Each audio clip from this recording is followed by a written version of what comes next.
Mini band, a suggestion that I made in a post earlier this morning of how to add some more variety or intensity to your at-home workouts. I love mini bands. They are inexpensive. They're easy to store, pretty readily accessible at, any kind of workout place, or Winners, Marshalls, that sort of stuff. They tend to have, sets of bands. So grab a couple so you have some variety in your intensity.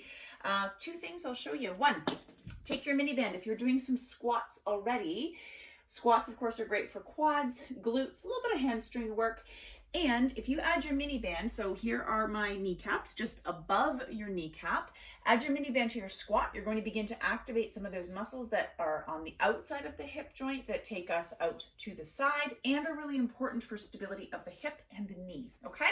So in your neutral position, as I know you already are in your great squat, let yourself sit down and push out just ever so slightly, not like this, but just ever so slightly against that band, okay? Great option. You can play around a little bit and hold and do a little bit of, well, let's see, depending on your age, you might know a little bit of Elvis Presley here, right?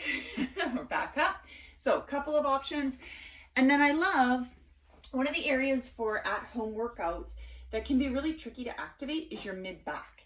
So one of the things that I'll use mini bands for, use a lighter on the intensity scale, is a row. You're going to pretend that you are an archer. You're going to take your mini band around the palm of your hand. Then you're going to grab with the other side. The hand which is holding the band, I want you to take that hand forward, bring the other elbow up, and give us a little row. You're doing a really good squeeze of the mid-back. Another angle. Really good squeeze of the mid-back. Okay? So 2 mini band exercises for you to try. Let me know if you have any questions. Have a great day.